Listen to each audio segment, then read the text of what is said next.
Jello. Because I've had enough of this dude. That wasn't directed to you. That was directed to fucking war crimes Georg over here. Hi. Welcome back to this podcast, which is called Wheel Takes, which Allie is drinking water. So to encourage hydration, I'm going to do the intro. This is a podcast usually about the Wheel of Time, but today it's about The Hunger Games, which is a series of novels that Suzanne Collins wrote back in the day. I'm Gus. I'm a first-time reader of The Hunger Games. On Mockingjay chapter 15. I'm Allie, and I have read all of The Hunger Games except for Ballad of Songbirds and Snakes, which we will be doing together after this book is done. And I take one sip of water and you steal my whole intro. Well, you seemed busy, and I wanted to remind people that if they haven't had enough water today, go drink some water. It's good for you, speaking generally. Although I did hear that your body can only really metabolize like a liter of water per hour. So it's like, and this might not be true. Drink responsibly? Yes. This might be a myth. So don't do any medical plans surrounding this. But I read that like if you want to be hydrated but not have to, pee every 10 minutes, if you drink like 250 milliliters of water every 15 minutes, it's a good idea. Yeah, I'm using metric. Metric's better for everything except temperature, but I'm not going to start that fight again right now. We can't start that fight again. That would be like the fourth time? More than that. Yeah, absolutely. We cannot start that fight again with our international listeners. Yeah. Even though I'm agreeing with them on almost everything in that front. I know, but... You think the least they could do is give me Fahrenheit. It's more just like an agreement, long-form discussion that I think we cannot have again. All right, fine. Because we've decided where we all land on this. Sure. That's true. Right? And I respect everybody's opinion on temperature, unless you use Kelvin in day-to-day life outside of a scientific setting. It's funny because we use Kelvin for scientific settings and only in scientific settings. You'd think we'd use Celsius in like cooking settings where it's relevant to the temperature of water. Oh my gosh. And then use Fahrenheit for the weather. I don't know. We're doing it again. I'm done. I'm sorry. I'll stop now. No. You know what? I'm not yucking your yum. You should. Somebody should. Hold on. And then Gus, shut the fuck up about temperature. I don't need you to shut the fuck up. I'm do. Just like, somebody is furious right now that I'm talking about We've done this like 4 times now. I know. Let's keep her moving then. So, Gus. Yes. Any immediate reactions, thoughts, or feelings to what you've had to read? We're going to cover chapters 13 through 15, I believe, right? We left off, Allie, at Peeta. Yeah. Where did we leave off? Peeta trying to choke the shit out of Katniss. Any thoughts, concerns? Wrath, terror, fear, panic, general discomfort, and dread. Wow. Those are all lots of feelings. Negative emotions, but in a good way, mostly. Although I did have a minute this week when I was reading, and I turned to you and I said, am I totally out of line if I say this feels a little bit like torture porn? And you turned your head and glared at me and said, yes. Okay, did I glare at you and say yes? No, you actually continued calmly reading your book and said, yup. Well, I think the answer to that question is it's nuanced, right? Because I think that she doesn't shy away from showing you what she's going to do and then doing it. No, it is well handled. But I think, she handles it well, and it's all thoughtfully done. Yes. My real, I feel so bad for Katniss. Like, she hasn't had a win all fucking book. Yeah, it's it's hard after a while. Yeah. You know? I mean, I think that she's got a lot going on. Yeah. And it's a lot for a child to handle. Right, because she's only 16 years old. It's a little tough to read sometimes lately. It's been really dark. Yep. But I am loving it. Yeah. I mean, I think it's purposefully dark. Yeah. I think it's dark to showcase the reality of the situation. Yeah. But do you think she'll get a win? Well, I don't think the ending of the book is going to be purely Well, I mean, sad. I would argue she has had some wins in that it seems like the other districts are uprising. Yeah, but none of that's helping her. I mean, like she's now like, oh well, fuck, I am destined to be a pawn of this rebellion that I do support, but that does not care about me as an individual at all. Yeah. You know, I'm like, yeah, her cause has had wins, and yeah, it is a cause that she has some belief in, but like, it is a cause that she did not really have any choice but to become the figurehead of. Can I argue that? I'm not anti-rebellion. No. I'm just saying, is it unrealistic that in a potential power vacuum, the people that are on the rebellion side might not necessarily be in it for the general good? Oh, no, that makes perfect sense. I mean, it feels to me like Plutarch coined to an extent. They're not doing this out of it. Most of the time in cases like this, you know, to paraphrase The Last of Us, one will violently overthrow an oppressive regime, and then what fills the void is equally bad. Now, I don't think that District 13 is equally bad.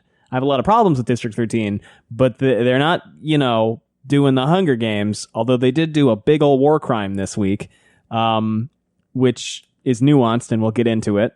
Mm-hmm. But like, no, you're certainly right. They're not in it necessarily for every individual person. They're in it for the capital C cause. Yeah, and I think potentially what Suzanne Collins is exploring is the hot nuance of this situation. Oh, absolutely. Like, certainly there are probably capital people that are perfectly innocent and not. Absolutely. I mean, I'm sure that Cinna is not the only Cinna. Certainly not. Well, and I saw snippets, don't worry, it was spoiler safe, of this interview that she did where she talks about how the books were basically her continuing to explore just war theory. Yeah. Which, like, yeah, no, that makes sense. Just war theory, I believe, if I remember correctly, because we talked about it in high school, was the last time I really engaged with it. Can there be a war that is purely just?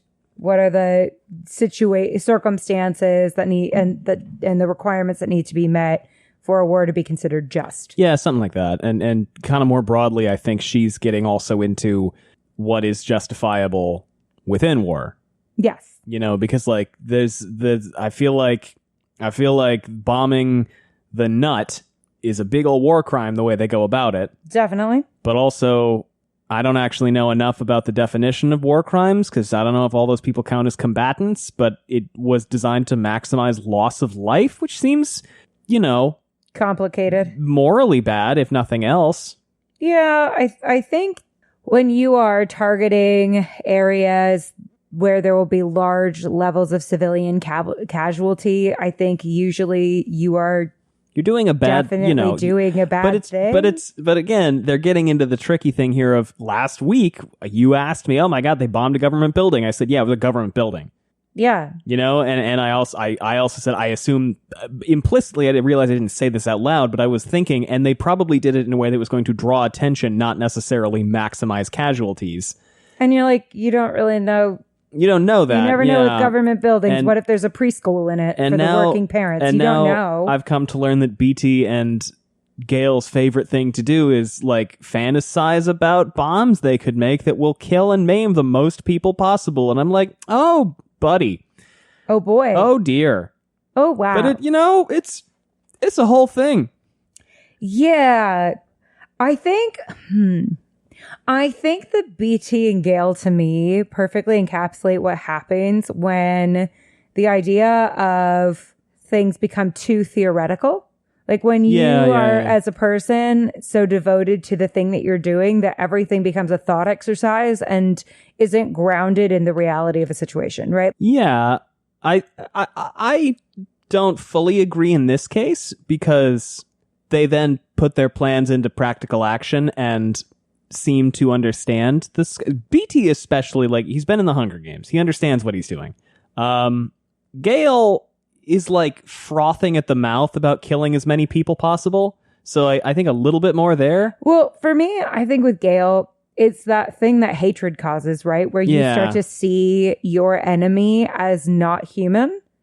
Yeah. Which we see time and time again, right? I think that for human beings, the easiest way to kill other human beings is to see them not as human beings. Oh, yeah. No, absolutely. Well, and that's, I mean, like, Gale Gale also, his arguments and his logic in this are mostly by certain philosophies of thought sound. I disagree with them, but his argument here is essentially, okay, this is the fucking core of the military. The people in here know how to keep their military machine running, therefore we should destroy it and kill as many of them as possible. I feel like from a broader perspective, especially when BT has to sit down and run the numbers on whether you're risking extinction of the species if you do that, which he has to do. Like, he tells them, hold off on the plan until I've made sure that Peeta wasn't right about us annihilating the civilization and the species as a whole. I just feel like that was a shitty thing to do. Yeah. You know? I don't think it's a question whether or not it was a shitty thing to do. I think morally what they did was shitty. Yeah. And I feel like I'm just saying, I think I think where the communication is not landing is, I think you think that I'm justifying. No, I don't. I just, and I'm not. I'm saying I think they're a warning. Yeah. I think also thinking about this war from talking about detaching yourself and making things theoretical, thinking about this from like a grand strategy perspective, this is a shitty thing to do, in my opinion, just from that front alone. Because it's like, okay, the message now is we're totally fine committing, basically crimes against humanity. Well, yeah, I think and sorry. his that's okay. And, I'm interrupting. And Gale's argument is, well, they did it first. Which I'm like, okay, but they did it first is a shitty argument. Yeah, that's it's a bad, shitty argument. Eye for an eye, et cetera, et cetera, et cetera. I just fucking don't like Gale, man. This guy, I don't think fucking. Because I've had enough of this dude. Here's the thing. I understand the level of anger that Gale has. Yeah. I think it's being channeled incorrectly, and that's what's real. If you're going to try to tell people that you are a different kind of regime, right? Optically, you are trying to tell everyone, hey, we are not like those capital douchebags. Yeah. We are something different. We are giving you something different. And then you proceed to do the same thing. Yeah, that's like... but like slightly different. You're losing the propaganda war at that point. I think just if you're looking at it from a practicality perspective, right? Yeah. If we're like taking out the human element, we're doing what Gale and BT are doing, which is a thought experiment. Right. If we're doing this purely from a strategy perspective, this is a bad plan in general. I think so, to take out civilians because it looks shitty. Yeah. I mean, did not them bombing the hospital in 8 look super villain to everyone? That was a shitty fucking thing to do. That was a shitty fucking thing to do, which they then were able to use as propaganda against the Capitol. Yeah, and... What makes you think that the Capitol will not do this exact thing to you by going, hey, they bombed the nut with a bunch of fucking civilians inside? In a way that was better? In a way that was specifically designed to, like, kill people in a really, really fucked up way. Because they buried the mount. They smothered them, essentially. Yeah, so is this better? Really? It ain't good. I don't think so. Like, I mean, I know to a certain extent, right? Like, being purely pacifistic about big social change issues, being purely pacifists about all this stuff is super loaded to say, right? Yeah, of course. It's super complicated. And I'm not saying that, neither of us has ever been in a position to have to make a decision like this, of course. Obviously. But I'm not saying that we should just like sit there and let Nazis punch us, right? But I'm saying that there has to be a weighing of like, at what point are we doing things that are just as awful? Yeah, and I feel like so are we then, at what point are we crossing a line? This particular action is, I mean, even Gale is like, yeah, it's terrible because that's what they have done. It's like, okay, bud. So then take like one more leap in logic. Yeah, pull it back a little bit. And just realize that like, okay, if this is something they would have done, perhaps you're not promising people the good future that they would want to fight for. Yeah, because you've spent all of an hour thinking this plan up. Yeah. So like take another hour and Not try to to mention that you you're, know. 18 years old, so maybe you shouldn't be making this plan. Yeah. And admittedly, they do leave the train station open, I guess. But I don't know. I don't know, man. At the end of this, when Katniss got shot, I felt bad. I was also cackling. Because I'm like, yeah, of course they fucking shot her. Yeah. What the fuck did you think? Oh, we all have to come together because this is what the Capitol made us do. Right after we bombed the shit out of you. And it's like, no, At yeah, that point, sure, you can I make would that shoot her argument. too. You can make the argument if this is what the Capitol made you do, but it's also like, well, but you didn't have to do that. You really didn't. You know? You really didn't have to do that. Yeah, there's just a certain... It would be like if there's hot nuance to this situation. It'd be like if the striking writers and actors started garroting low-level creative execs. Well, first of all, the low-level creative execs are not the people are fighting. Yeah, right. That's, yeah. No, Anyway, I know. No, I know. So if anybody's like, oh, all executive, it's not all executives. That is actually different. Yeah, it is different. But yeah, I mean, I think, no, you're dead on, I think, in that analogy. It's that first of all, they're exercising their anger on just the wrong people in general. Like, these are not the people they're really warring with. Well, they kind of are, because this is sort of but they also kind of aren't. It's tough, because it's like, this is a big capital military complex, and it is like their military hub in a lot of ways. Yeah. But I just, it's so complicated, because I understand why they did it. I just think it was a shitty thing to do. Yeah. I just think that maybe if they had spent more than an hour on this plan, they might have come up with a better, less ick-inducing plan. Yeah, it's bad, and maybe man. if the 18-year-old hadn't been the one, because and that's not to say that 18-year-olds are stupid. No, of course not. I just think that there's a limit to what you can accomplish when your brain isn't fully developed, and maybe, honestly, for the older people in the room, the fact that they are relying on, for like huge military strategy, 18 and 16-year-olds, that's gross in itself. Am I wrong? That's pretty gross to me. Yeah, that they're even including Gale in this is gross. I think there's an element to which we have to say it's a YA book, so they're gonna. No, I know. But also, I'm saying if this were real. Yeah, it's like, I understand that's horrific that they're even including him. Well, I guess they're kind of doing it because can't he be a young person without having to do this kind of shit? I think they're kind of including him because Katniss insisted he be brought along. Yeah, but there's including him, and then there's like, hey, help us figure out how to kill as many people as possible. Like, that's after a certain point, that's just like, maybe we don't do that to a person who's that young. And that's not in a, like, they aren't smart enough. That's in a, like, do we need to burden them with that for the rest of their lives before their brain is even fully developed? It's not great. So, yeah, Allie, so chapter 13, guys. I do actually have notes. I did take notes, and I even opened them. Good job, Gus. Chapter 13. The Mockingjay will not lose her voice. Yes, because that's the most important thing about her, because you fuckers turned her into a pawn. Fuck yeah, Prim. Dunk on Philip Seymour Hoffman. Okay. I believe the actress's name is Willow Shields. Aw. Who plays... what a lovely name.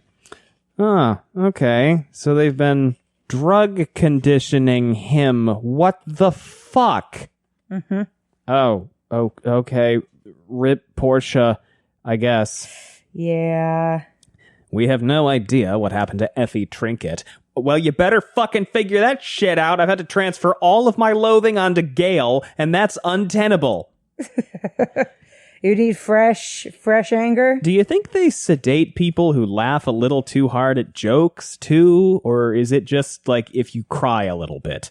They sedate her again in this chapter. They sedate her like so every 20 fucking minutes. And then you have to wonder, like, what does constant sedation do to a person? This is an emotion. I don't think you're supposed to be sedated this often in your life. All right. I'm no medical expert or anything, but I feel like being sedated like a ton is probably not great for you. Take it away. All right. Chapter 13, Gus. Yes. So Katniss has some kind of collar on. Yeah, because she's just had her throat crushed. Yeah. So probably a medical cervical collar. Yeah.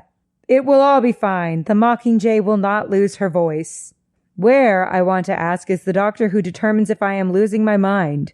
So apparently there's no therapy in the Hunger Games. No time for that shit. Gotta fucking kill everybody, I guess. Pull yourself up by your bootstraps, dust yourself off. Wah, wah, wah, wah, wah. And people are like, oh, I've seen worse. Apparently Boggs was the one who knocked out Peeta. Good move on him. Probably a good move. So she's recovering, and basically we get who should have probably been sedated? Peeta. Well, yeah, or, restrained at all. Again, did we learn nothing from Syringe Gate? Yeah, so, like, she recovers, and then we learn they investigate Peeta, and they tell her that they basically, like, showed him videos of him and Katniss, and then injected him with Tracker Jacker venom, or something. What's it called? It's called getting mind jacked or something? Hijacked. Hijack. Okay, well, okay. Mindjacking is from something else. It. It makes sense, yeah. Because they basically, like, make him hallucinate scary shit while watching videos of Katniss to try to, like, rewrite the memory. Because this is a real thing, by the way. When you, apparently, every time you remember a thing, and I don't know enough about neuroscience to say everything about this, but from what I understand, the vague concept of how memory works is when you remember a thing, your brain, like, pulls it out of storage, experiences it again, and then puts it back the way it remembered it, which is why memory is not reliable. No, it changes every time you remember every time something. you relive an experience, it might change a tiny bit. So they're basically, and to my understanding, they're basically like jamming it all the way over from this was a lovely experience to, and then she turned into a lion and ate my eyes. Well, that's what's so weird is, like, sometimes you'll talk about a memory that you share with, like, a family member, and don't you remember it completely differently? Yeah. It's so weird. It makes you start to go, like, what is real? It's pretty wild. Nothing. Anyway, but that's kind of also amazing if you think about it. Anyway, whatever. I'm reading this book about perception right now. Yeah, it seems cool. Like the science of perception and how basically we experience like a fraction of what is real and different The way that they put it is like, it's like you're in a house and you're looking outside to the garden, but everyone's windows are different. Oh, that makes sense. So like, not just from human to human, but like, of course, species to species. Like what dogs can perceive and how they perceive the world is incredibly different from us. Yeah. Like they could have anywhere from 10,000 to 100,000 times the ability to smell that we have. That's cool. Which is why like letting your dog sniff on walks is so important because it's like reading a book to them. I like it. It's like important for their brains to smell things. It's like a whole fucking thing. So I don't know why I started talking about that. Oh, memory. It's funny that I forgot that we were talking about memory. That is funny. Anyway, so Prim is with Katniss. Kudzu is assisting in the surgery. So she doesn't even know Katniss has been attacked. Kudzu continuously behind on what is happening. Love her. Love her. We've been like very hard on Kudzu. Sometimes I think she's doing it's her fair. best. Sometimes she's I doing think it's her fair, best. but sometimes I think we're a little harsh. She's been fine since book one. She's doing her best. She's traumatized. Everyone's traumatized. Everybody's having a bad time. The whole world is traumatized. Oh, there's this whole kind of like attitude of like the adults at different points when they're in District 12. How like when the peacekeepers start being more intense again and stuff, how they act like this is something they've been through before. Yeah. Whereas the kids have not. I just really like that detail of the adults kind of going like, yep, this is happening again. Yeah. We've been through this before. So they Anyway. tell us about, I do like that, yeah. They tell us about how hijacking works, and then Katniss is sad, right? Prim yells at Plutarch for some reason. Oh, Plutarch, I think, tries to make her leave. That sounds right. Yeah. He tries to get rid of Prim, and she forces herself to stay because Prim is a badass, and she goes, no, if you force me to leave, I'll go directly to surgery and tell my mother everything that's happened. And I warn you, she doesn't think much of a game maker calling the shots on Katniss's life. Get him. Especially when you've taken such poor care of her. Get him. Boom. I don't know what Kudzu would do, but you know what? Yell. Yeah, Get him. hopefully. So Plutarch basically tells Katniss that... Well, first of all... Sorry, go ahead. Psychological state is a shock to all of them. That, he clearly had deteriorated in the last 2 interviews. Obviously, he's been abused. And we put his psychological state down to that. Now we believe something more was going on. That the Capitol has been subjecting him to a rather uncommon technique known as hijacking.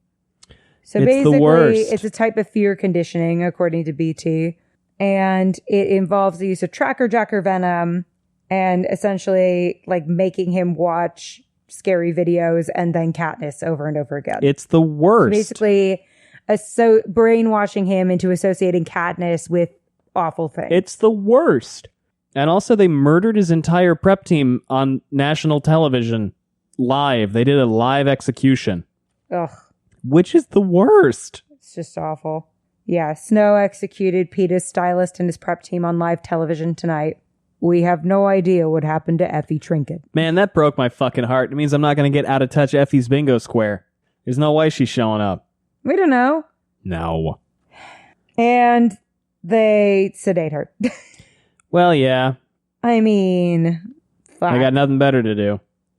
That's kind of their whole bag. So Katniss's mother and Prim take turns kind of nursing her as she's in this lethargic, awful, in and out state. People come in periodically to give me updates on Peeta's condition. The high levels of tracker-jacker venom are working their way out of his body. He's being treated only by strangers, natives of 13. No one from home or the capital has been allowed to see him, to keep any dangerous memories from triggering. Oh, and then they send in, fucking, what's her name? Gale's in bed with a I guess they do that shoulder later. wound. Yeah, fuck him. Katniss is discharged from the hospital. Buttercup has now been issued a daily food allowance and a pan of sand that's kept under the sink. Because they're deep underground now. Yes, but now they've also decided he's good for morale. So he has a use, so now he gets food. I saw this thing online that I really liked where they said, instead of saying as a treat, I've decided to treat my body like it's an old-timey sailing ship. And instead of whenever I do something for myself that's fun, I pretend that I'm pleasing the crew of the ship. So it's for morale.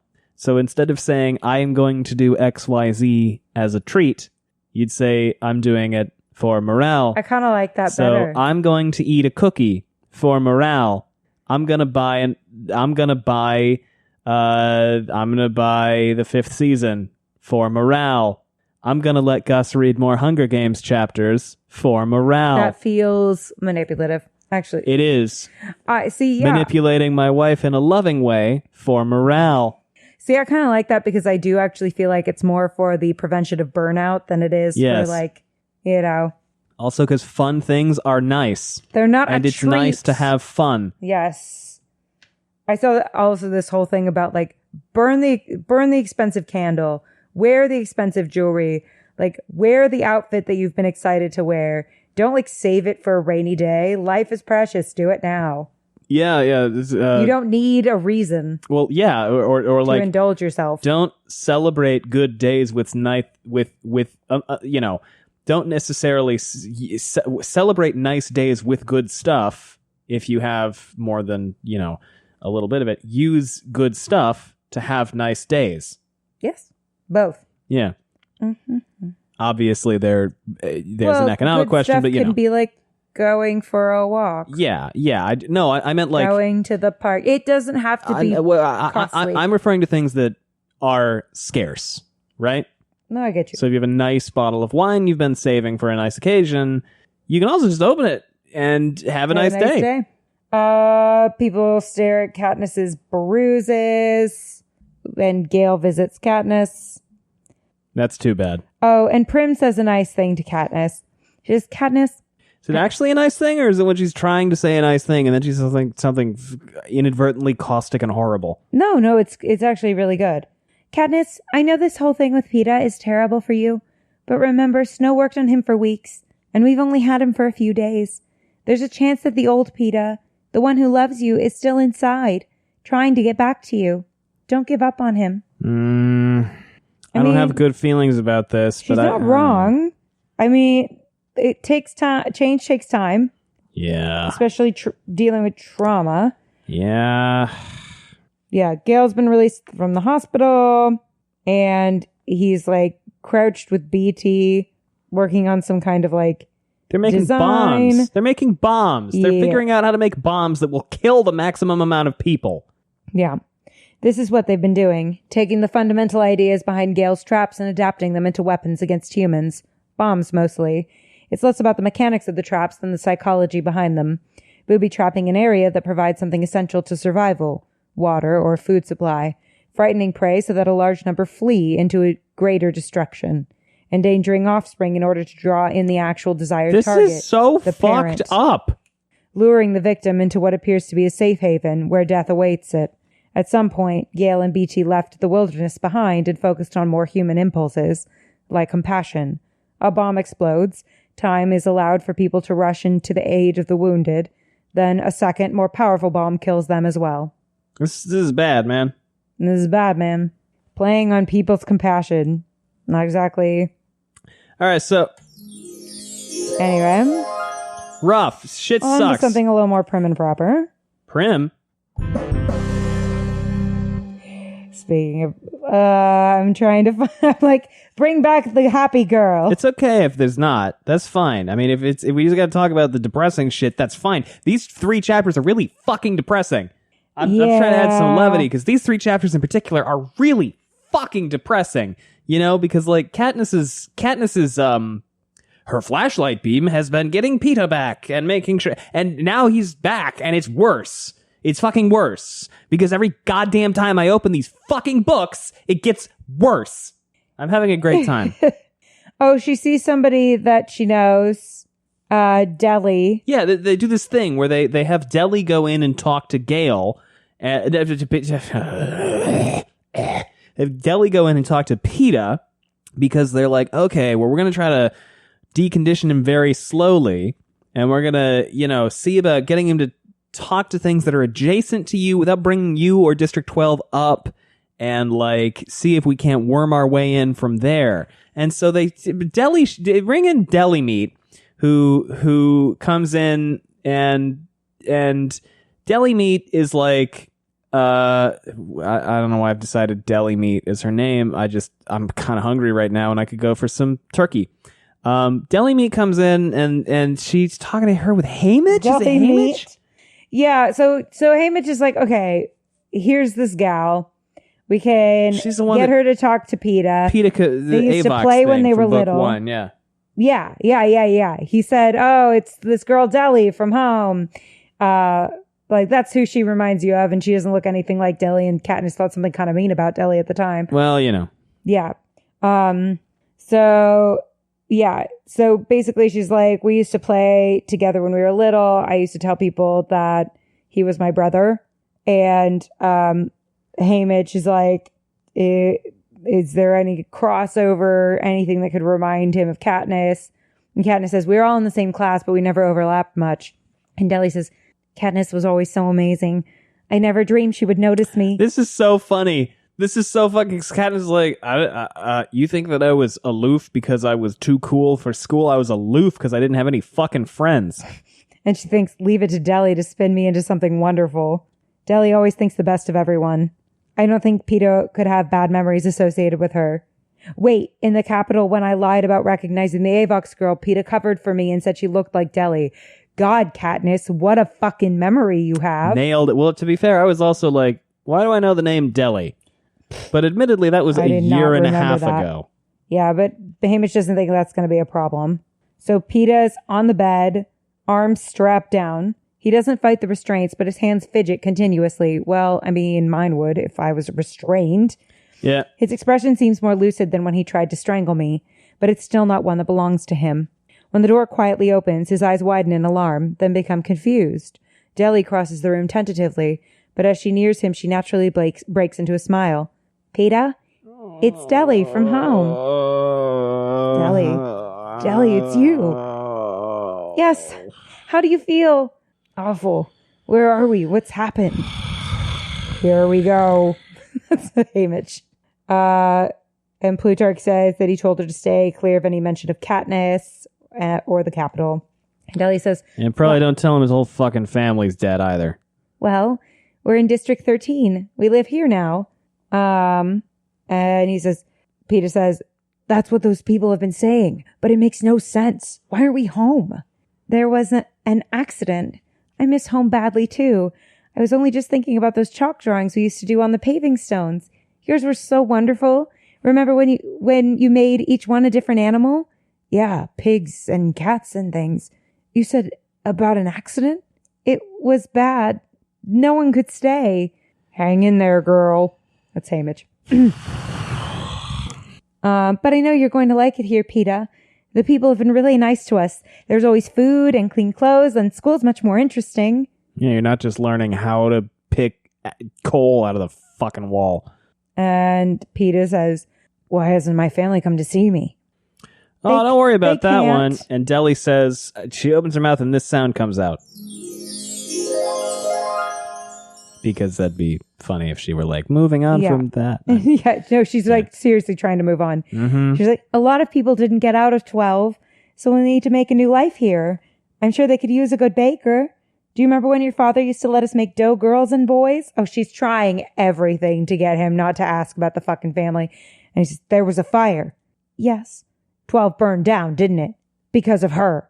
Because of Katniss. Well, and abort, then he abort. begins to pull on the restraints. Oh, no, Peeta, it wasn't her fault. Did she tell you that? Abort. Run. Get her out of there. Run. That's Plutarch. She didn't have to. Because she's lying. She's a liar. You can't believe anything she says. She's some kind of mutt the Capitol created to use against the rest of us. No, Peeta, she's not don't trust her, Deli. I didn't. She tried to kill me. She killed my friends, my family. Don't even go near her. She's a mutt. So, yeah. So he keeps screaming as Deli gets pulled out. They gotta drag poor oven gold turkey out of here. Not only does he hate me and want to kill me, he no longer believes I'm human. It was less painful being strangled. It's not great. That's how I felt reading it. So everybody's taking notes, and Hamish and Plutarch pull Katniss out of the room, and Katniss decides Peeta is irretrievable after one attempt. Well, maybe that's a little much, bud. But I get it. I get it. Sure. I don't know. I would just maybe not. But I understand. Why? Okay. So basically, Katniss says that she can't stay there anymore and that they need to send her away. And Hamish says, where do you want to go? The capital. Well, that's a big no. Plutarch says, can't do it. Not until all the districts are secure. Good news is the fighting's almost over in all of them but 2. It's a tough nut to crack, though. Hey, he said the thing. Haha. Name of the thing in the thing. Not really. He didn't, whatever. Yeah, there it is. And she says, fine, send me to 2. And that's the end of chapter 13. Agony.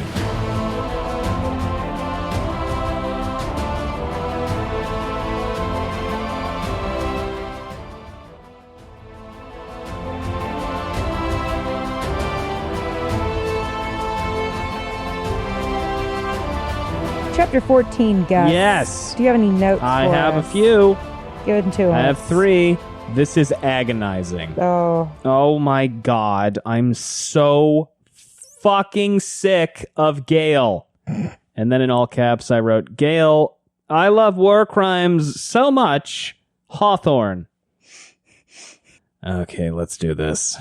All right. So just chapter 14, Gus. Just so people know, I am having fun. These are just really rough chapters.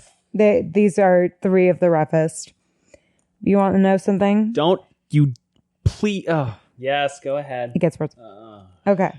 So, District 2 is a large district, as one might expect, composed of a series of villages spread across the mountains. Each was originally associated with a mine or quarry, although now many are devoted to the housing and training of peacekeepers. Yeah. Fuck. That makes sense. We've nicknamed the mountain the Nut, since I relayed Plutarch's tough nut to crack I comment chuckled. to the weary and discouraged rebel leaders there. I did chuckle extensively. Oh yeah, it's at the center of the district is a virtually impenetrable mountain that houses the heart of the capital's military. The Nut was established directly after the Dark Days, when the capital had lost 13 and was desperate for a new underground stronghold. They had some of their military resources situated on the outskirts of the capital itself, nuclear missiles, aircraft, troops, but a significant chunk of their power was now under an enemy's control. So I'm imagining this somewhere in the Rockies, like Colorado. Yeah, probably. And it kind of puts like District 2 into perspective, right? Anabaria's from 2. Oh, no, yeah. It's Cato and Clover yeah, from no, 2. I mean, we know that they recruit a lot of peacekeepers from... Yeah, we know. Yeah. Well, and then you think about the fact that they probably have militarized their children from like a super young age. Oh, so no, that's yeah, probably yeah, why yeah. the peacekeepers suck so much. Yeah. Anyway, so the peacekeepers are essentially like Hunger Games rejects. Makes sense. From the air, the nut appeared to be just another mountain with a few entrances on its faces. But inside were vast cavernous spaces where slabs of stone had been cut, hauled to the surface and transported down slippery, narrow roads to make distant buildings. There was even a train system to facilitate transporting the miners from the nut to the very center of the main town in District 2. It ran right to the square that Peeta and I visited during the victory tour, standing on the wide marble steps of the Justice Building, trying not to look too closely at Cato and Clove's grieving families assembled below us. It was not the most ideal terrain, plagued as it was by mudslides, floods, and avalanches. So, yeah, probably the Rockies. Yeah, probably. But the advantages outweighed the concerns. As they cut deep into the mountain, the miners had left large pillars and walls of stone to support the infrastructure. The capital reinforced these and set about making the mountain their new military base, filling it with computer banks and meeting rooms, barracks and arsenals, widening entrances to allow the exit of hovercraft from the hangar, installing missile launchers, but on the whole leaving the exterior of the mountain largely unchanged, a rough, rocky tangle of trees and wildlife, a natural fortress to protect them from their enemies. By the district standards, the capital babied the inhabitants there. Yeah. Just by looking at the District 2 rebels, you can tell they were decently fed and cared for in childhood. Some did end up as quarry and mine workers. Others were educated for jobs in the nut or funneled into the ranks of peacekeepers, trained young and hard for combat.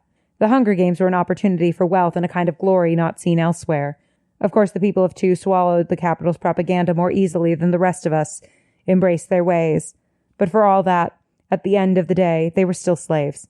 And if that was lost on the citizens who became peacekeepers or worked in the nut, it was not lost on the stonecutters who formed the backbone of the resistance here.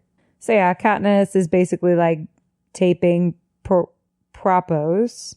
Jesus. Hey! Visiting wounded. She's not allowed to actually fight, but she doesn't have to do any scheduling, which is my least favorite thing. Yeah. I remember most of this is just kind of like lead up to the bombing. Yeah, so she's like all pissed off at Snow for stealing Peeta from her. And they get an update about Peeta, maybe? And it's like She says, sometimes when I'm alone, I take the pearl from where it lives in my pocket. Oh God, and try to remember pearl. The boy with the bread. Oh God, it breaks my heart every time. Strong arms that warded off nightmares on the train and the kisses in the arena. Oh. So yeah, she thinks he's gone.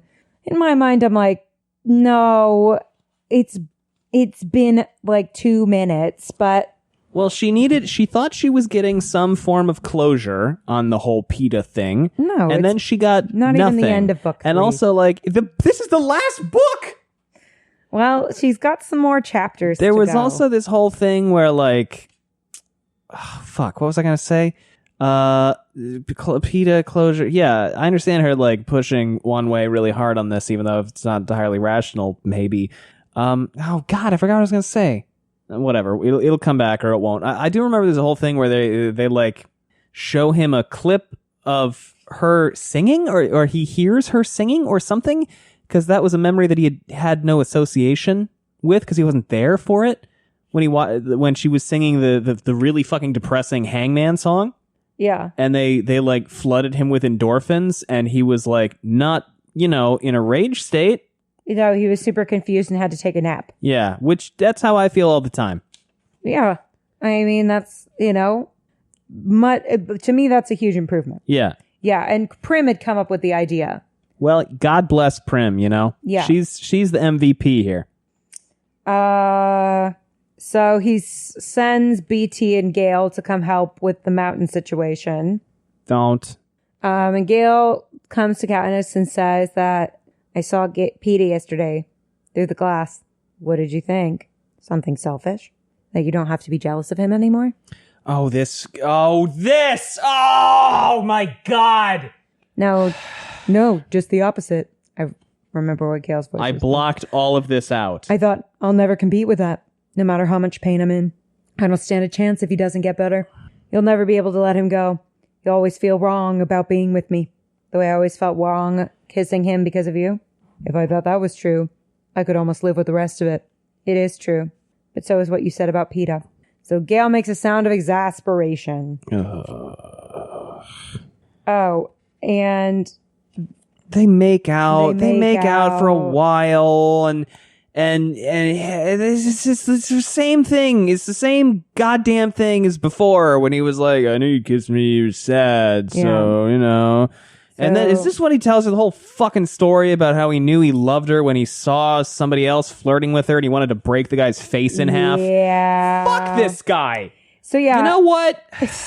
So yeah. So I'm not saying that you can't be jealous. I'm saying that like his attraction towards her is really, really possessive and I don't like it. It's really possessive in a lot of ways.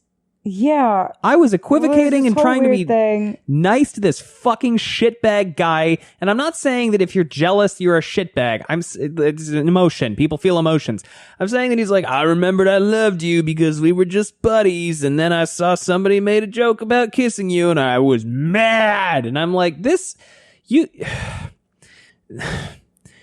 Peeta goes through the Hunger Games, makes out with her extensively in a cave for hours and hours and hours and hours and hours and hours and hours, gets out of the Hunger Games, does all these interviews about how much they love each other,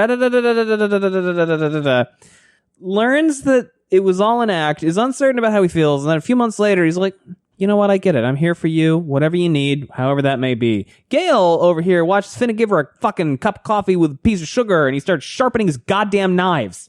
When he's like, you don't have a claim on her just because you were friends? Fuck you, dude. Yeah, so Fuck basically you. What had happened was, Gale met Katniss when she was only 12. I'm such a nice guy. He Fuck said off. he's like kissed a bunch of girls before her, which like no shame. There's nothing wrong with that. There's nothing wrong with that. There's nothing wrong with that. That's not the problem. His impetus for liking her. So he started to like her. So Katniss goes, so when did I become so special? When they carted me off to the Capitol? No. About 6 months before that, right after New Year's, we were in the Hob eating some slop from Greasy Say mentioned. And Darius, rip, F, was teasing you about trading a rabbit for one of his kisses. And I realized I minded. This is not like, this is, there are so many things I don't like about him in this moment. And I'm not saying this is an unreasonable thing or, you know, like it's not a realistic thing to go like, hey, whoa, I've complicated feelings. That's completely realistic. What annoys me about this is that his attraction to her is primarily defined by his opposition to her being involved with other people. You know, he doesn't center her or say like, what does he like about her in this?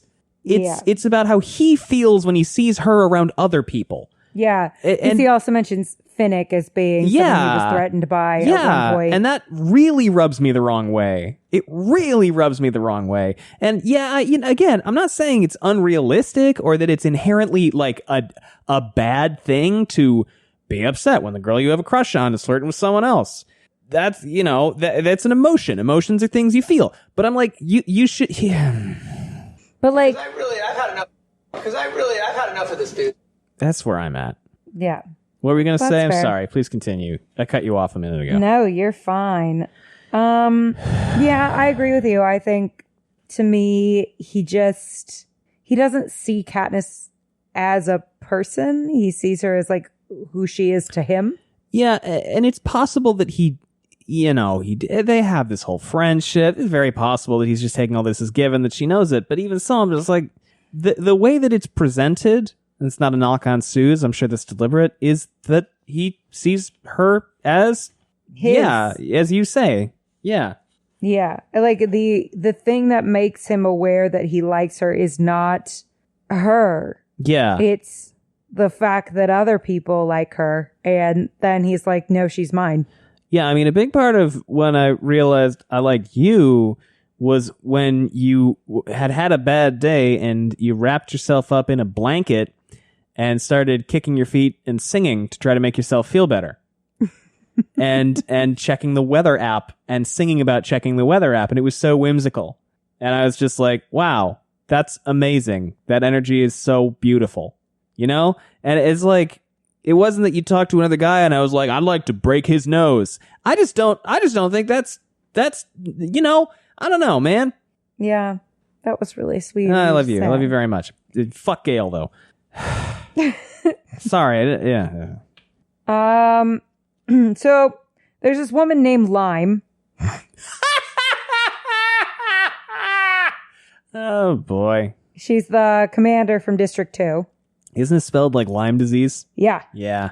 And she's 6 feet tall and heavily muscled. Is she from District 12? She's named after a Is she the fucking one played by plant. Gwendolyn Christie? In what, Allie? What are you talking about? She's still looking it up. Oh, totally. Cool. Fucking awesome. This cast... What are you talking about? I'm not talking about anything. So this gal named Lime, who's 6 feet tall and heavily muscled and probably... Fucking could legend. Snap everyone in half, and that's so hot of her. Oh, she's another victor. Oh, right. Okay, yeah. Lime, the tribute from District 2, who won her Hunger Games over a generation ago. Effie sent us her tape, among others, to prepare for the Quarterquell. I've probably caught glimpses of her during the games over the years, but she's kept a low profile. With my newfound knowledge of Hamish's and Finnick's treatment, all I can say is, what did the Capitol do to her after she won? Ugh. So everyone starts talking about overriding certain computer systems and putting in some internal spies because they're all trying to figure out how to crack the nut. Well, you could just do a big old fucking murder crime. Right. So then they start talking about storming the entrances, and that's been talked about over and over again.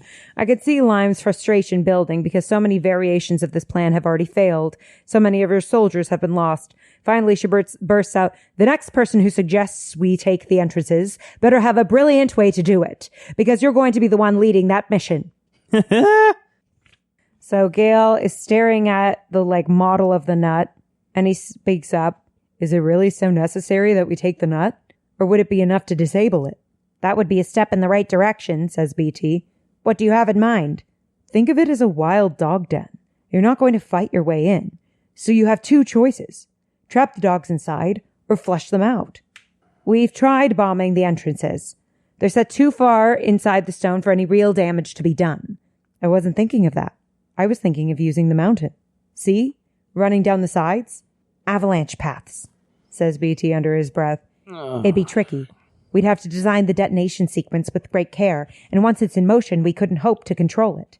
Yeah, that's how I believe. Yeah. We don't need to control it if we give up the idea that we need to possess the nut. Only shut it down. Remember when Coin was like, they wouldn't bomb District 13 because they want to use our facilities? I mean, I'm like, this is... fuck. Okay, come on. So you're suggesting we start avalanches and block the entrances? That's it. Trap the enemy inside, cut off from supplies, make it impossible for them to send out their hovercraft. While everyone considers the plan, Boggs flips through the stack of blueprints of the nut and frowns. You'll risk killing everyone inside. Look at the ventilation system. It's rudimentary at best. Nothing like what we have in 13. It depends entirely on pumping in air from the mountainsides. Block those vents and you'll suffocate whoever is trapped. They could still escape through the train tunnel to the square. Not if we blow it up. This is not even a fucking moment's hesitation or thought or reflection on, is this the right, what should we do? He's like, yeah, absolutely. Fucking kill everybody as soon as he fucking can. His intent, his full intent, becomes clear. Gale has no interest in preserving the lives of those in the nut. No interest in caging the prey for later use. This is one of his death traps. Fuck this guy, man. Fuck this stupid fucking guy. And that is the end of chapter 14. Because I've had enough of this dude. I had to hit the button 3 times. It didn't work.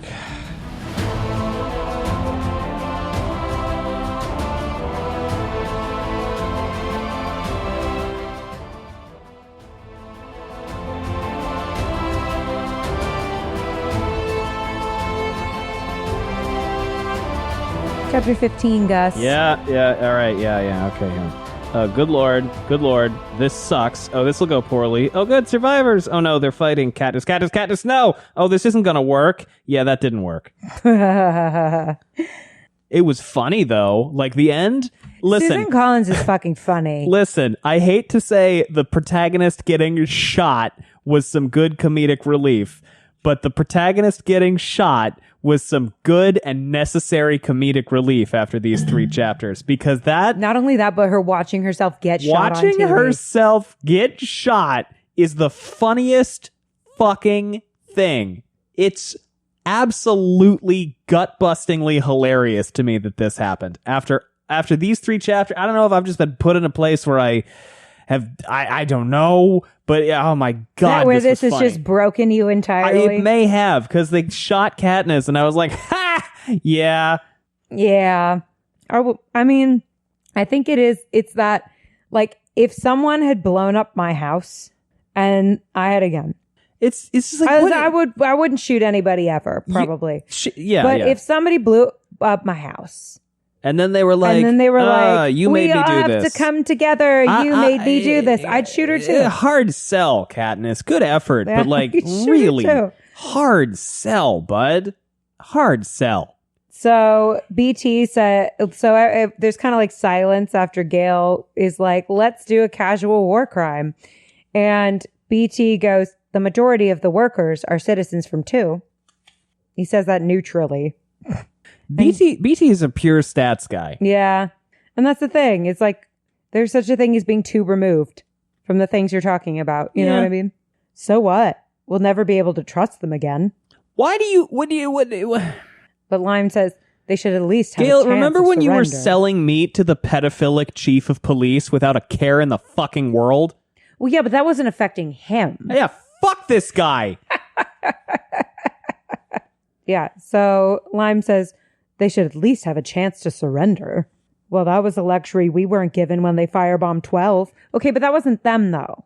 Was it? It wasn't District 2. It was the capital, and they launched a lot of their hovercraft from here. So, I mean, you know... Oh, and Gale's such a snot here. He says, well, that's a luxury we weren't given when they firebombed 12, but you're all so much cozier with the capital here. Gale, I'm gonna... By the look on Lime's face, I think she might shoot him, or at least take a swing. Gwendolyn Christie, please take a swing. But her anger only seems to infuriate him, and he yells, we watched children burn to death, and there was nothing we could do. All right, so Gale is traumatized. Gale is traumatized, absolutely, yeah. To Gale. Yeah, and that's true. Yeah, and you know, he's having a tough time. I get it. At the same time... Because I've had enough of this dude. I have to close my eyes for a minute as the image rips through me. It has the desired effect. I want everyone in the mountain dead. I'm about to say so, but then I'm also a girl from District 12, not President Snow. I can't help it. I can't condemn someone to the death he's suggesting. Gale, I say, taking his arm and trying to speak in a reasonable tone, then that's an old mine. It'd be like causing a massive coal mining accident. Let's put it in terms this fuck can understand. Surely the words are enough to make anyone from 12 think twice about that plan, but not so quick as the one that killed our fathers. Is that everyone's problem? That our enemies might have a few hours to reflect on the fact that they're dying instead of being blown to bits? Well, you should have feelings about that. I mean, you should have feelings about that. I don't know. I don't know, there's just something bud. fundamentally broken. I think you needed a nap and a hug and a bunch of other stuff. I think we should take the child out of the war room. Back in the old days, when we were nothing more than a couple kids hunting outside 12, Gale said things like this and worse. But then they were just words. Here, put into practice, they become deeds that can never be reversed. Okay, so here's the thing about fucking war crimes. Okay, this is part of the reason... This is the selfish part of the reason why we don't do them.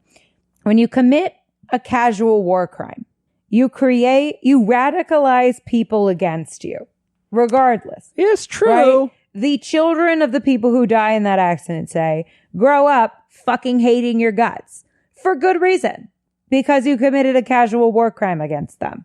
They grow up fucking hating your guts. They want to kill you. It's kind of the fucking reason, selfishly, to not commit fucking war crimes. It makes you look fucking terrible. It's not good. Like, what do you think is going to happen when the children of the people who died and not grow up? Are they going to be Team Gale? Probably not. No. It's dumb. You know, it's really interesting because we're also reading The Wheel of Time. The Wheel of Time is a book that has a lot of war crimes committed by good guys. And, you know, by and large, without giving anything away, the good guys have more complicated feelings about it than Gale does. And, you know, I'm a little worried about this kid. And as a result, Gus... Wait, no. I mean, that works too. I've had enough of this dude. There it is. Look, I'm trying to do that thing again where I try to hold a little bit of space for what he's going through, and then next chapter he's probably going to stomp on a kitten or something, so, you know, I don't know. He kills Buttercup. I bet he does. I wouldn't be surprised. Like, Buttercup was a spy. She was feeding everybody. Capital. They bugged her, so I had to get rid of her. I don't know why he's turning into Stallone. Stallone's a great actor. No, Buttercup kills Gale. Buttercup kills Peeta. Prim, whatever. Fuck, I don't know. Let's go on. All right. Chapter 15, Gus. Yes. Oh, wait. I nope. did. Yeah, I just thought I started over for a second. It's all right. We had to talk about all that again for a minute, but we'll rip right through this bad boy right here. So at one point she says, you don't know how those District 2 people ended up in the nut. They may have been coerced. They may be held against their will. Some are our own spies. Will you kill them too? I would sacrifice a few, yes, to take out the rest of them. And if I were a spy in there, I'd say, bring on the avalanches. Then die. What do you want me to do, argue with you? I'm not on the debate team. This isn't mock trial. All right. So that's from a TikToker named Scott. And that's how I feel, Gale. Yeah. I know he's telling the truth, that Gale would sacrifice his life in this way for the cause. No one doubts it. Perhaps we'd all do the same if we were the spies and given the choice. I guess I would. But it's a cold-hearted decision to make for other people and those who love them. If someone was like, oh yeah, your husband signed up for a spy thing, and we made the executive decision to kill him, thinking like, oh, well, he'll be happy that you did. I'd shoot them. I'd shoot them. Look, I hate to say this. He has a point about the spies to an extent. Like, explain. Espionage is really fucking tricky and complicated, and I think part of it is you accept the risk that you might die. Be a casualty? Yeah, it's possible. Like, but from friendly fire? Well, look, I don't agree with Gale. I'm saying I understand some of where he's coming from on this. It's really shitty, and it's really shitty, and it's really utilitarian. But like, I don't like the conclusion he draws, but I understand how he draws it. And it is the callousness and immediacy with which he goes, yeah, I'm sure they'd be happy to die for the cause. That's a little rough. Mm-hmm. I think it's also like he's starting to just throw away lives, just like, whatever, fuck it, another one. It's like, bud. Yeah. So Boggs suggests that they leave the train tunnel alone. Good. Yeah, I'm glad that they get this. They get this at least. But of course, they try to funnel them into like a kill zone. Essentially. Well, so they decide they're going to be heavily armed because they'll be heavily armed, and that they'll take them prisoner. Well, this doesn't work out so hot because of the heavily armedness, and everybody starts shooting. It's bad. Everybody's bad time, or terrible fucking time, and then it's really funny because Katniss gets shot. They suggest bringing Coin in to weigh in, and Gale says she'll want to block the tunnel. I mean, she does, because Gale and Coin are fucking besties. I know, but just his like immediate assumption that she's going to agree with him because like he's smart and she's smart or whatever. Just it's also just triggering. Yes. Ugh, fuck. Okay. Yes, most likely. But you know, Peeta did have a point in his propos, whatever the fuck they were called, about the dangers of killing ourselves off. I've been playing with some numbers, factoring the casualties and the wounded, and I think it's at least worth a conversation. That's rough. He has to go crunch the numbers to make sure they're not gonna wipe out the species. Mm-hmm. The call does happen. A decision is made. And by evening, I'm suited up in my Mockingjay outfit with my bow slung over my shoulder and an earpiece that connects me to Haymitch in 13, just in case a good opportunity for a propo arises. Oh my God. We wait on the roof of the Justice Building with a clear view of our target. Our hoverplanes are initially ignored by the commanders in the nut, because in the past they've been little more trouble than flies buzzing around a honeypot.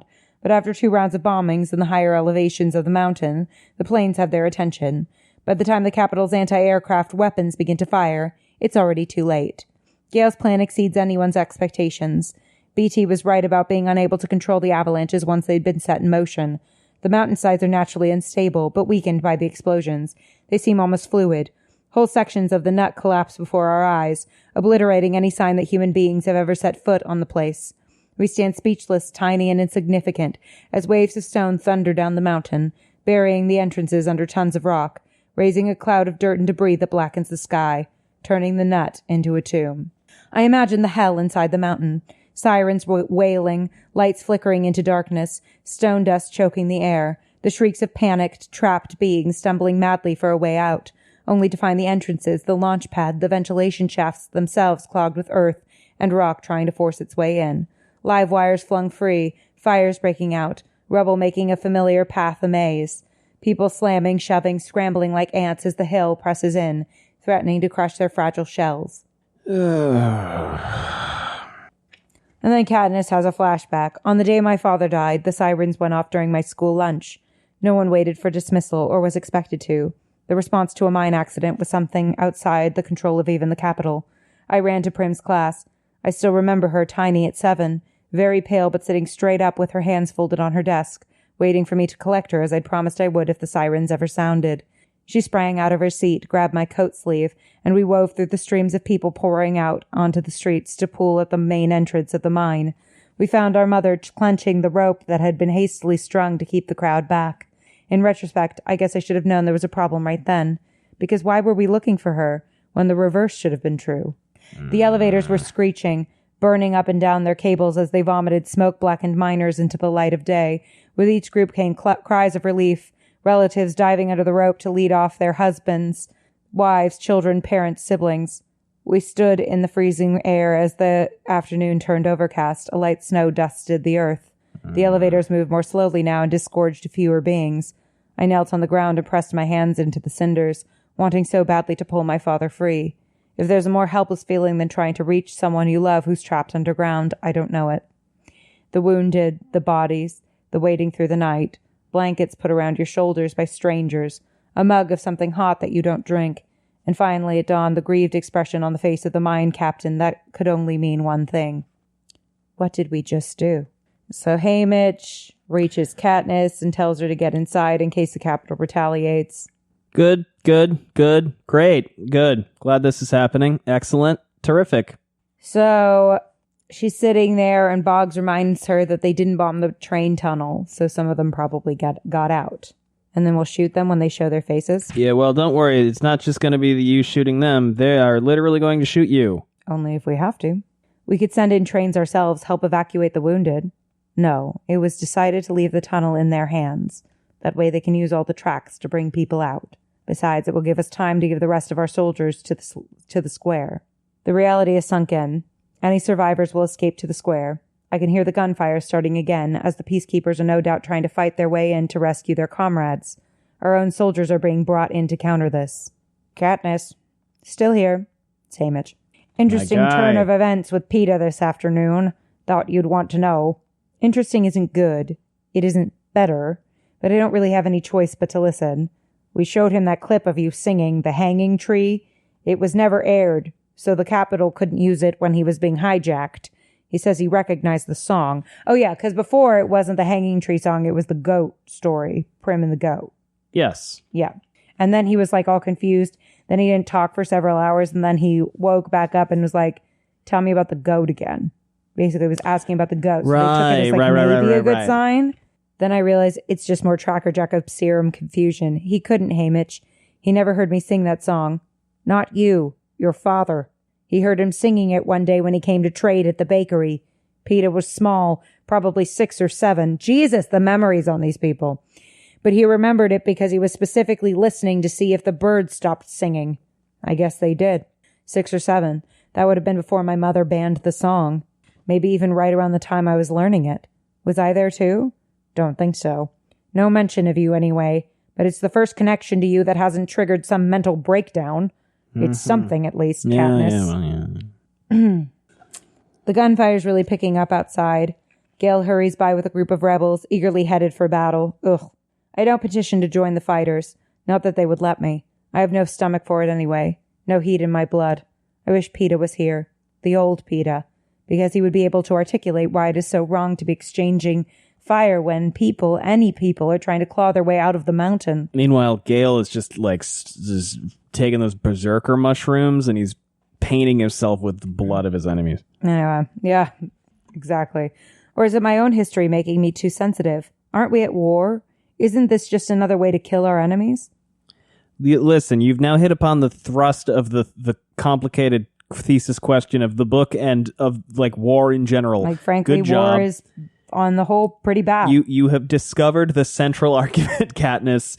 Well done. Like, we as a species should it's done with tough, that. man. Katniss, be done with hatred, be done with war. You we keep should just thinking stop about doing it. this one. You've hit upon a tough nut to crack. Wow, it's almost like it's intentional that they called this a nut and it had of course.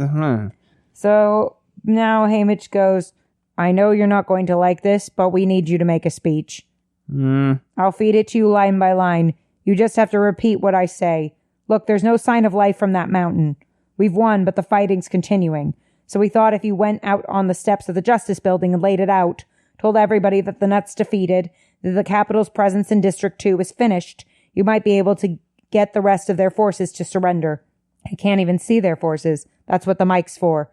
You'll be broadcast. Both your voice through their emergency audio system and your image wherever people have access to a screen.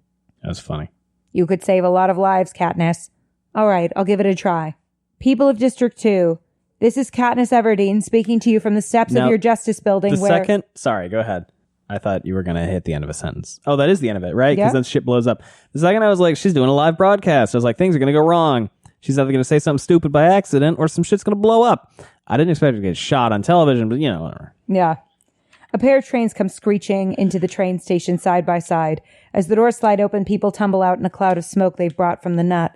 They must have had at least an inkling of what would await them at the square, because you can see them trying to act evasively. Most of them flatten on the floor, and a spray of bullets inside the station takes out the lights. They've come armed, as Gale predicted, but they've come wounded as well. The moans can be heard in the otherwise silent night air. Someone kills the lights on the stairs, leaving me in the protection of shadow. A flame blooms inside the station. One of the trains must actually be on fire, and a thick black smoke billows against the windows. Left with no choice, the people begin to push out onto the square, choking but defiantly waving their guns. Yeah, man, war is hell. My eyes dart around the rooftops that ring the square. Every one of them has been fortified with rebel-manned machine gun nests. Moonlight glints off oiled barrels. A young man staggers out from the station, one hand pressed against a bloody cloth at his cheek, the other dragging a gun. When he trips and falls to his face, I see the scorch marks down the back of his shirt, the red flesh beneath. And suddenly he's just another burn victim from a mine accident. My feet fly down the steps and I take off running for him. Stop! I yell at the rebels. Hold your fire! The words echo around the square and beyond as the mic amplifies my voice. Stop! I'm hearing the young man reaching down to help him when he drags himself up to his knees and trains his gun on my head. Well, yeah. I instinctively back up a few steps, raise my bow over my head to show my intention was harmless. Now that he has both hands on his gun, I notice the ragged hole in his cheek where something, falling stone maybe, punctured the flesh. He smells of burning things, hair and meat and fuel. His eyes are crazed with pain and fear. Freeze! Haymitch's voice whispers in my ear. I follow his order, realizing that this is what all of District 2, all of Panem must be seeing at the moment. The Mockingjay at the mercy of a man with nothing to lose. His garbled speech is barely comprehensible. Give me one reason I shouldn't shoot you. The rest of the world recedes. There's only me looking into the wretched eyes of the man from the Nut who asks for one reason. Surely I should be able to come up with thousands, but the words that make it to my lips are, I can't. Logically, the next thing that should happen is the man pulling the trigger. Well, you got to give it like 2 pages. But he's perplexed, trying to make sense of my words. I experience my own confusion as I realize what I've said is entirely true, and the noble impulse that carried me across the square is replaced by despair. I can't. That's the problem, isn't it? I lower my bow. We blew up your mine. You burned my district to the ground. We've got every reason to kill each other. So do it. Make the capital happy. I'm done killing their slaves for them. I drop my bow on the ground and give it a nudge with my boot. It slides across the stone and comes to rest at his knees. I'm not their slave, the man mutters. I am. That's why I killed Cato. And he killed Thresh. And he killed Clove. And she tried to kill me. It just goes around and around, and who wins? Not us, not the districts. Always the capital. But I'm tired of being a piece in their games. Peeta, on the rooftop the night before our Hunger Games. He understood it all before we'd even set foot in the arena. Yes. I hope he's watching now, that he remembers the night as it happened, and maybe forgives me when I die. Keep talking. Tell them about watching the mountain go down, Haymitch insists. When I saw that mountain fall tonight, I thought, they've done it again. Got me to kill you, the people in the districts. But why did I do it? District 12 and District 2 have no fight except the one the capital gave us. The young man blinks at me uncomprehendingly. I sink on my knees before him, my voice low and urgent. And why are you fighting with the rebels on the rooftops? With Lime, who was your victor? With people who were your neighbors, maybe even your family? I don't know, says the man, but he doesn't take his gun off me. I rise and turn slowly in a circle, addressing the machine guns. And you up there, I come from a mining town. Since when do miners condemn other miners to do that kind of death and then stand by to kill whoever manages to crawl from the rubble? Who is the enemy? Whispers Haymitch. These people, I indicate the wounded bodies on the square, are not your enemy. I whip back around to the train station. The rebels are not your enemy. We all have one enemy, and it's the capital. This is our chance to put an end to their power, but we need every district person to do it. The cameras are tight on me as I reach out my hands to the man, to the wounded, to the reluctant rebels across Pan Am. Please join us. My words hang in the air. I look to the screen, hoping to see them recording some wave of reconciliation going through the crowd. Instead, I watch myself get shot on television.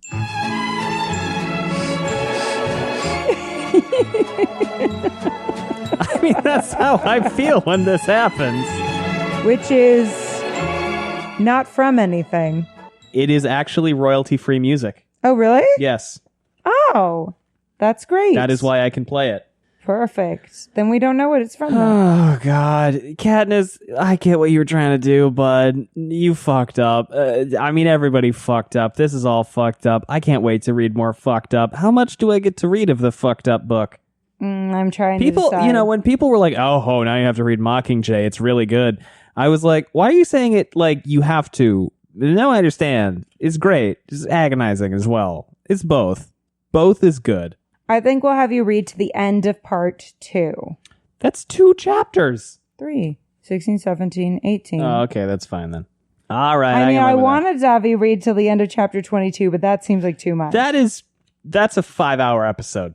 Right. Yeah, this is reasonable. Yeah. 16, 17, 18, that's fine. Oh, I mean, 19, 20, 21, 22. Maybe it was the end of... Hold on. Maybe it was the end of 21. It was the end of 21, but that would be a lot. 6 chapters. As much as I want to read a lot, that's a long episode, which is fine. Yeah.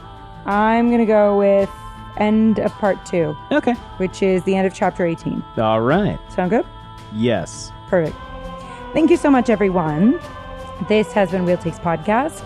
If you want to keep in touch with us, we have social media information below. We also have a merch store if you're interested in buying some of our merch, but it's all Wheel of Time related, so I don't even know why I mentioned it.